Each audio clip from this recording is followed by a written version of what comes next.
இதுக்கு முன்னாடி 2 மலர் மருந்து பார்த்தோம். அடுத்தவங்க மேலே குறை சொல்கிறது. இன்னொன்று என்ன சொல்லும், குறை சொல்கிறன்ற பேரில் திருத்தரன்ற பேரில் ரொம்ப கண்டிஷனாக கண்டிப்பாடு கடமை கண்ணியம் கட்டுப்பாடுன்னு சொல்கிறவர் அவர் ரூல்ஸ் பேசிகிட்டு இருப்பாங்கன்னு சொன்னோம். இவர் என்ன பண்ணுவார்னா அடுத்தவங்க மேலெலாம் பழி சொல்ல மாட்டார். பிரச்சனை என்னென்னா இவருக்கு பிரச்சனை இவராக தான் இருப்பார். அதாவது தன்னை தாழ்த்தி கொள்ளுதல். லஞ்சம் வாங்குறீங்க, அது தப்புன்னு தெரியாமல் வாங்குறாங்களா? தெரியும். அந்த மனசாட்சி கொஞ்சம் ஓரமாக வச்சுருவாங்க. ஒரு வியாபாரம் பண்ணுறீங்க, அந்த வியாபாரத்தில் அதீத லாபம், பொய், ஏமாற்றி, நடித்து பணம் சம்பாதிக்கிறதுக்காக என்ன வேணால் செய்கிறீங்களே, அப்போ அந்த மனசாட்சின்றதை ஒதுக்கிச்சுன்னா பாவம். மனசாட்சி கோயிலில் போய் என்ன வேணால் செஞ்சால் சரியாயிருமா? இந்த பரிகாரம் அப்படின்னு சொல்லிட்டு ஓடுறாங்க பாருங்க நிறைய பேர். செஞ்ச பாவத்திற்கான பரிகாரம், பாவ மன்னிப்பு கேட்குறாங்க. அப்போ நீங்கள் பாவ மன்னிப்பு கேட்குறீங்க எல்லாமே பார்த்தீங்கன்னா மனசை நம்ம ஏதோ தப்பு பண்ணிட்டோம், அதனால தான் இவ்வளோ பிரச்சனை வந்துன்னு ரியலைஸ் பண்ணிவிட்டு சரி பண்ணிக்கலாம். ஏதோ முயற்சி பண்ணுறோம், ஏதோ ஒன்று முயற்சி பண்ணுறோம். அப்போ அந்த தவறு எஸ்கே அஸ்ட்ரோ ஆன்மீக சேனல் நேயர்களுக்கு என்னுடைய அன்பு வணக்கம். நான் உங்கள் மேட்டூர் செல்வமணி. மலர் மருந்தை பற்றி நம்ம நிறைய வீடியோஸ் பார்த்துட்ருக்கோம் தொடர்ந்து. ஸோ இப்போ அடுத்த வீடியோ வந்து பார்த்திங்கன்னா பைன் அப்படின்ற ஒரு மலர் மருந்து, PINE அப்படின்றது. இந்த பைன் அப்படின்ற மலர் மருந்து எதுக்காக பயன்படுத்தாங்க அப்படின்னா, இதுக்கு முன்னாடி 2 மலர் மருந்து பார்த்தோம். அடுத்தவங்க மேலே குறை சொல்கிறது. இன்னொன்று என்ன சொல்லும், குறை சொல்கிறன்ற பேரில் திருத்தரன்ற பேரில் ரொம்ப கண்டிஷனாக கண்டிப்பாடு கடமை கண்ணியம் கட்டுப்பாடுன்னு சொல்கிறவர் அவர் ரூல்ஸ் பேசிகிட்டு இருப்பாங்கன்னு சொன்னோம். இவர் என்ன பண்ணுவார்னா அடுத்தவங்க மேலெலாம் பழி சொல்ல மாட்டார். பிரச்சனை என்னென்னா இவருக்கு பிரச்சனை இவராக தான் இருப்பார். அதாவது தன்னை தாழ்த்தி கொள்ளுதல். தன் மீது தான் அனைத்து குற்றம். இப்போ நீங்கள் அடுத்தவங்க மேலே போடுறது தப்புன்ட்டோம். அப்போ என்ன சொல்கிறேன், எல்லா பிரச்சனைக்கும் நான் தான் காரணம், என்னுடைய கிரகம் சரியில்லை, என் தலையெழுத்து இப்படி தான் இருக்குன்னு ஃபிக்ஸ் ஆகுறது. பைன் அப்படின்ற மலர் மருந்து பார்த்திங்கன்னா மனசாட்சிக்கான மலர் மருந்து. ஏன்னா இப்போ நீங்கள் செய்யக்கூடிய நடக்கக்கூடிய தவறுகள் அனைத்திற்கும் காரணம் பார்த்திங்கன்னா உங்களுடைய மனசாட்சியை நீங்கள் சாவடிச்சது தான். அப்போ மனசாட்சி எல்லாத்துக்கும் இருக்குன்னா இருக்குது. அந்த மனசாட்சியை சாவடிச்சிட்டாங்க. மனசாட்சின்னு என்ன பண்ணும், நீங்கள் ஒரு தவறு செய்கிறீங்க, ஏதோ ஒருத்தர் திட்டிட்டீங்க அப்படின்னாலும் மனசாட்சி என்ன சொல்லும், ஏப்பா அப்படி திட்டினேன் அப்படின்னு சொல்லி ஃபீல் பண்ண வைக்கும் கொஞ்ச நேரம் கழிச்சு. அது முன்னாடியே சொல்லிச்சுன்னா நம்ம திட்ட மாட்டோம். ஒரு லஞ்சம் வாங்குறாரு, லஞ்சம் வாங்குறீங்க, அது தப்புன்னு தெரியாமல் வாங்குறாங்களா? தெரியும். அந்த மனசாட்சி கொஞ்சம் ஓரமாக வச்சுருவாங்க. ஒரு வியாபாரம் பண்ணுறீங்க, அந்த வியாபாரத்தில் அதீத லாபம், பொய், ஏமாற்றி, நடித்து பணம் சம்பாதிக்கிறதுக்காக என்ன வேணால் செய்கிறீங்களே, அப்போ அந்த மனசாட்சின்றதை ஒதுக்கிச்சுன்னு. மனசாட்சிக்கு விரோதமாக நீங்கள் நடந்து கொள்ளும் பொழுது இறை துரோகம்னு சொல்கிறாங்க. உங்களுடைய மனசாட்சி ஒரு நாள் உங்களை கொன்றும். இப்போ அந்த மனசாட்சி என்றைக்கு நீங்கள் கழட்டி வச்சிட்டிங்களோ, இந்த மனசாட்சி அற்ற மனிதர்கள் தான்.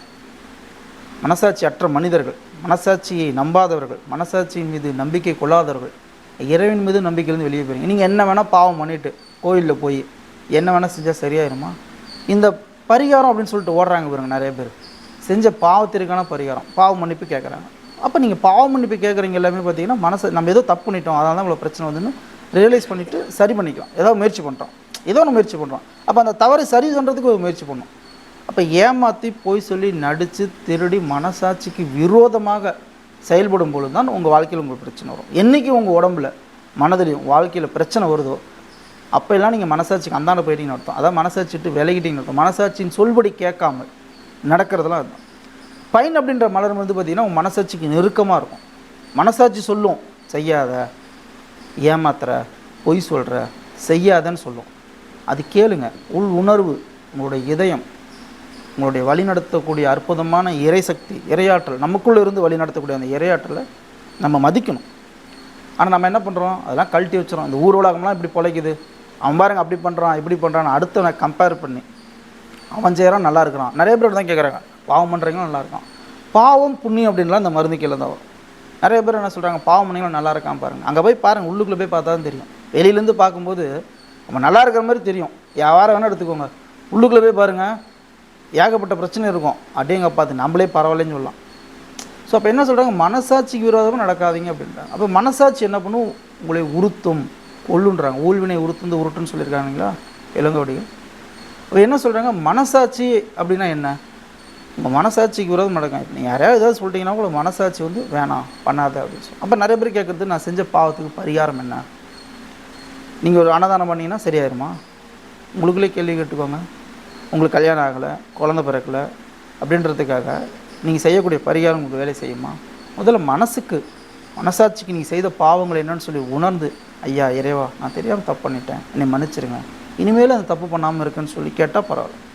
அதெல்லாம் ஒரு வாரமாக வந்துட்டு போகுது, ஊர்வலத்தில் பண்ணாத நான் பண்ணுறேன் அப்படின்னு சொல்லிட்டு இதெல்லாம் பண்ணிங்கன்னா ஒரு சிலருக்கு நடக்கலாம், எல்லாருக்கும் நடக்கணும் அவசியம் கிடையாது. நிறைய பேர் பாருங்கள், எங்கெங்கேயோ போய் பரிகாரம் பண்ணுறாங்க, என்னென்னமோ பண்ணுறாங்க. மனதை புரிந்து கொள்ள முடியாமல், மனதின் ஆற்றலை தெரிந்து கொள்ள முடியாமல், மனம் வழி நடத்தக்கூடிய அந்த தன்மையை தெரிந்து கொள்ள முடியாமல், புரிந்து கொள்ள முடியாதவர்கள் தான் மனசாட்சி இல்லாத மனிதர்களாக இருக்காங்க. ஒருத்தர் வயசானவரை திட்டுறாங்க, கேவலமாக அடிக்கிறாங்க, அவனுக்கெல்லாம் மனசாட்சி இருக்குமா இருக்காதான்னு கேட்கணும் இல்லையா?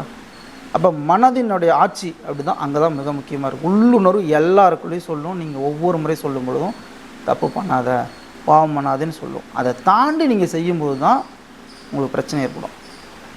இப்போ தாண்டி செய்கிறோமா இல்லையா நீங்களே உங்களுக்குள்ளே கேட்டுக்கோங்க. இப்போ இந்த பரிகாரத்துக்கான மலர் வந்து நிறைய பேர் கேட்பாங்க இல்லையா, எனக்கு ஏதாவது ஒரு பரிகாரம் சொல்லுங்கள். எல்லா ஜோதிடர்கள்ட்டையும் கேட்குறாங்க, எல்லாத்துட்டையும் ஆன்மீகவாதிகள்கிட்ட போய் கேட்குறாங்க, ஐயா நான் செஞ்ச பாவத்துக்கு பரிகாரம். நீ செஞ்ச பாவத்துக்கு பரிகாரம்னு முதல்ல நீங்கள் உணர்ந்தீங்கன்னாவே ஓரளவுக்கு சரியாயிடும். அதுக்கப்புறம் உங்களுக்கு முடிஞ்சதை எதுக்காக உதவி பண்ணுங்க, ஆனால் எதிர்பார்த்து செய்யாதீங்க. கல்யாணம் ஆகலை, குழந்தை இல்லை அப்படின்னு கோயிலுக்கு போகிறது, கோயிலுக்கு போனால் சரியாயிருமா? பலரும் நிறையா கோயிலுக்கு போயிட்டுருக்காங்க, போய் பார்க்குறா எந்த கோயிலுக்கு போகணும் சரியாகலை. ஏன் சரியாகலை?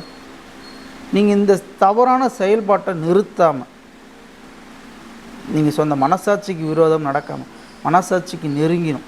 ஏன்னா இங்கே ஒரு நாள் உங்கள் மனசாட்சி கை விட்டுரும். உங்கள் மனசாட்சிக்குள்ளே தான் இறைவன் இருக்கார். உங்களுக்குள்ளே இருக்கக்கூடிய இறைவன் சொல்கிறது அவரு தான், உங்களை வழிநடத்தக்கூடியவர். நீங்கள் செய்யக்கூடிய ஒவ்வொரு தவறின் போதும் உங்களை வேண்டாம் வேண்டான்னு சொல்லிக்கொண்டே இருப்பார். நீங்கள் என்ன பண்ணுவீங்க? அவரை கண்டுக்காம விட்டுருவீங்க, அவர் உங்களை ஒரு நாள் கண்டுக்காம விட்டுருவார், கழட்டி விட்டுருவார். அப்போ என்ன பண்ணும்? ஒரு மிகப்பெரிய நோய் வரலாம், மீண்டும் நீங்கள் திருந்தி வருவதற்காக, அல்லது மிகப்பெரிய வாழ்க்கையில் பிரச்சனை வரலாம். நல்லா இருக்கும்போது நம்ம எல்லா செட்டையும் பண்ணுவோம், இதே உடல்நிலை சரியில்லை, வாழ்க்கையில் பிரச்சனை வரும்போது அப்படியே திரும்பி பார்ப்போம் இறைவனை, ஐயா மன்னிச்சிருங்கன்னு. அந்த இறங்கி இறைவன் மீது முழுமையான உண்மையான அன்பு செலுத்தி நீங்கள் செயல்படுங்க. நிச்சயமாக எவ்வளோ பெரிய பிரச்சனை வந்தாலும் மலை போல் வந்த பிரச்சனை கூட பனி போல் விளைகிறேன்னு சொல்கிறாங்க. அப்போ பரிகாரம் கேட்குறவங்களுக்கு அதுதான் பாவம் முனின்னு சொல்லி பம்ப பேசுகிறீங்க. அப்போ என்னென்னா இந்த மருந்தினோட இன்னும் எதிர்மறை தன்மைகள் என்ன பண்ணுறேன், நான் செஞ்ச பாவம், அதாவது முன்னோர்கள் செஞ்ச பாவம், முற்பிரிவில் செஞ்ச பாவம் நிறையா இருக்குது. இப்போ இந்த முற்பிரிவில் நான் செஞ்சதுக்கு நான் இப்போ கஷ்டப்படுறேன் அப்படின்னு நினைக்கிறதெல்லாம் இதுதான்.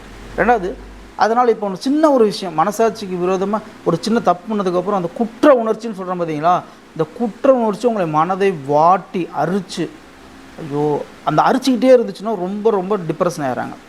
தப்பு பண்ணிட்டீங்க, சரி ஓகே, அடுத்த ஆப்ஷன் என்ன? தப்பு பண்ணக்கூடாது, ஆனால் தப்பு பண்ணாமல் இருக்க முடியல, ஏதோ ஒரு வகையில் சூழ்நிலை காரணமாக, நம்மளுடைய கிரகங்களுடைய காரணமாக கொடுக்கலாம், மனதினுடைய தன்மை புரிந்து கொள்ளாமல் ஏதோ ஒரு வகையில் நம்ம ஒரு தப்பு பண்ணிட்டோம். தப்பு பண்ணாத மனிதர்களே கிடையாதுன்னு கூட சொல்லலாம். ஆனால் அந்த பரிகாரம் என்னன்னு கேட்கும்போது தான் அதுலேருந்து வெளியில் வர்றதுக்கு என்ன பரிகாரம்னா, அதை உணர்ந்து நீங்கள் ஒருத்தர் திட்டிட்டீங்க, மனசு காயப்படமாக திட்டிட்டீங்க, அதுக்கு என்ன பரிகாரம்? காலில் விழுந்து மன்னிப்பு கேட்குறது இல்லை, மனதளவுலையாவது அட்லீஸ்ட் சரி நம்ம தெரியாமல் திட்டிட்டோம், திட்டக்கூடாது அப்படின்னு நினச்சிட்டிங்கன்னா போதும். ஆனால் நினைக்க முடியுமா? முடியாது. அவனுக்கு தண்டனை கொடுத்தே ஆகணும் அப்படின்றது தான் இந்த பைன் அப்படின்ற மலர் மருந்து. ஸோ பைன் அப்படின்ற மலர் மருந்து நீங்கள் எடுக்கும்போது என்ன அப்படின்னா, உங்களுடைய மனதிற்கான ஒரு பரிகாரம், செய்த பாவத்திற்கு. எப்போயோ நம்ம நிறைய பாவம் செஞ்சுட்டோன்னு சொல்லி நீங்கள் வருத்தப்பட்டு, நான் செஞ்ச பாவம் தாங்க இவ்வளோ கஷ்டப்பட்டுருக்கேன், அப்பா செஞ்ச பாவம் தான் நான் இவ்வளோ கஷ்டப்பட்டுருக்கேன், எங்கள் முன்னோர்கள் செய்த பாவம் தான், நான் முற்பிரிவில் செய்த பாவம், இந்த மாதிரி பாவம் செஞ்சத கர்மா, பிராப்த கர்மா, ஆகாமிய கர்மான்னு சொல்கிறோம் இல்லைங்களா, இந்த கர்மாவால் தான் இவ்வளோ கஷ்டப்பட்டுருக்கேன் அப்படின்னு நம்ம நினச்சிட்ருக்கோம். ரொம்ப அதுலேயே ரொம்ப ஓவராக போகாமல் வந்துட்டோம். கர்மப்படி தான் இங்கே பிறந்திருக்கோம். பிறவி பிணி தான் சொல்லியிருக்காங்க, பிறவி வந்து நோய் அப்படின்னு தான் சொல்லியிருக்காங்க ஒழிஞ்சு பிறவி எடுத்துட்டோம். இந்த பிறவியில் முடிஞ்ச அளவுக்கு நான் நன்மை செய்யும், மனசாட்சிக்கு விரோதமாக இல்லாமல் நன்மை செய்யன்றாங்க. இப்போ மனசாட்சி விரோதமாக எல்லோரும் புரிஞ்சிக்க மாட்டேங்கிறாங்க. என்ன மனசாட்சி விரோதமாக சொல்லுன்னா, ஒரு டீ கடையிலே இருக்கீங்க அப்படின்னா பாலில் தண்ணி நிறையா கலக்கிறது மனசாட்சிக்கு விரோதமாக செய்யுது. உங்கள் மனசாட்சி சொல்லுது வேணாம் அப்படின்னு, ஆனால் எனக்கு லாபம் கிடைக்கணும், அதீத லாபத்துக்காக நீ செய்கிறது எல்லாமே துரோகம் தான். பாலில் தண்ணி கலக்கிறது, நிறையா பாலில் பாருங்கள் தண்ணி நிறையா கலக்கிறாங்க, பால் தண்ணி கலந்தால் கூட பரவாயில்ல, இதுவே கெமிக்கலை கலக்கிறாங்க, இன்னொன்னையோ கலந்து வெள்ளை கலரை கொண்டு வராங்க. ஸோ இப்போ இந்த மனசாட்சிக்கு விரோதமாக நீங்கள் செய்யும் பொழுது அதுதான் நீங்கள் கர்மான்னு சொல்லி பயப்படுறீங்கல்ல.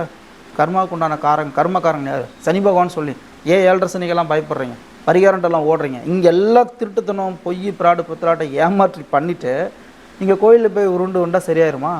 எல்லாம் யோசிச்சு பாருங்கள். எல்லோரும் போய் என்ன பண்ணுறாங்க, கோயிலில் போய் என்னென்னவோ பண்ணி அந்த தெய்வத்துக்கு வழிபட்டால் சரியாருன்னு நினைக்கிறாங்க. எப்படி சரியாகும்? நீங்கள் இங்கே சரி பண்ணாமல் மனதை புரிஞ்சுங்க. இந்த நீங்கள் நல்லா நீங்கள் பாருங்கள், நீங்கள் செஞ்ச பாவம் புண்ணியம் யாருக்கு தெரியும்? மேலே இருக்கிறவருக்கு தெரியுமே தெரியாது, உங்களுக்கு உள்ளே இருக்கிறவருக்கு தெரியும்.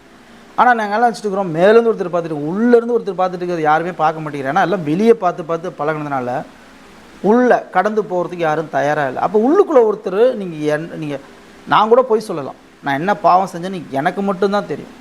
அப்போ எனக்குள்ளே இருக்கிறவர் அரிச்சிக்கிட்டே இருக்கக்கூடாது, அவர் அழிப்பார். நிச்சயம் நான் தப்புன்னா அதுக்குண்டான தண்டனை அனுபவிச்சு தான் ஆகணும். இந்த உலகத்தில் தப்பிச்சு ஓடலாம், இப்போ வேணால் தப்பிக்கலாம், சில காலம் கழித்து நிச்சயமாக ஒரு மனிதன் செய்த தவறுக்கு தண்டனை அனுபவித்தே ஆகும். ஏதோ ஒரு வகையில் இப்போ நீங்கள் அன்னதானம் போட்டிங்க அப்படின்னா உங்களுக்கு சோறு கிடைக்கணும்னு அவசியம் கிடையாது. அதாவது தர்மம் செய்யுதுன்னா தர்மம் வந்து அதே மாதிரி தான் உங்களுக்கு கிடைக்கணும்னு அவசியம் கிடையாது. கல்யாணம் ஆகிறது கூட அவனை குழந்தை இல்லாமல் கூட போடுறாங்க. ஆனால் எதிர்பார்த்து செய்ய வேணான்றாங்க. எதிர்பார்த்து செய்யறதுக்கு இன்னொரு மருந்து இருக்குது, அதை பின்னாடி பார்ப்போம். ஸோ பயன்ற மலர் மருந்து உங்கள் மனசாட்சிக்கு நெருங்கி உங்கள் மனசாட்சிப்படி வாழுங்க. மனசாட்சி சொல்கிறத கேளுங்க, காது கொடுத்து கேளுங்க. அடுத்தவன் சொல்கிறதையோ இன்னொருத்த சொல்கிறதோ உங்களுக்குள்ளே இருக்கக்கூடிய மனசாட்சி அது என்ன சொல்லுதோ அதை கேளுங்க. அந்த கேட்கக்கூடிய மருந்து தான் இது. அதே மாதிரி இந்த மனசு நான் தப்பு செஞ்சுட்டேன் பாவம் செஞ்சுட்டேன்னு சொல்லி நிறைய பேர் ரொம்ப துன்பப்பட்டுட்டு இருக்காங்க. அதுலேருந்து வெளியில் வர்றதுக்கு உண்டான அற்புதமான மருந்து. செஞ்சுட்டீங்க, இதுக்கு அடுத்து என்ன பண்ணி இனிமேல் செய்யாமல் இருக்கலாம். மீண்டும் மீண்டும் செஞ்சீங்கன்னா அப்போ நீங்கள் அங்கே தப்பு உங்களால் புரிஞ்சிக்க முடியலன்னு அர்த்தம். மனது ஓகே, தெரியாமல் எல்லாருமே தப்பு பண்ணுறதான், சரி பண்ணிக்கலாம். சரிங்களா? மீண்டும் உங்களை நம்ம அடுத்த வீடியோவில் சந்திப்போம். நண்பர்கள் அனைவரும், நம்மளுடைய நேயர்கள் அனைவரும் இந்த வீடியோ எல்லாருக்கும் ஷேர் பண்ணுங்கள், லைக் பண்ணுங்கள், உங்களோட கமெண்ட்ஸ் வேல்யூவான நல்ல கமெண்ட்ஸை போடுங்க. ஸோ எல்லாருக்கும் இந்த வீடியோ போய் சேரும்.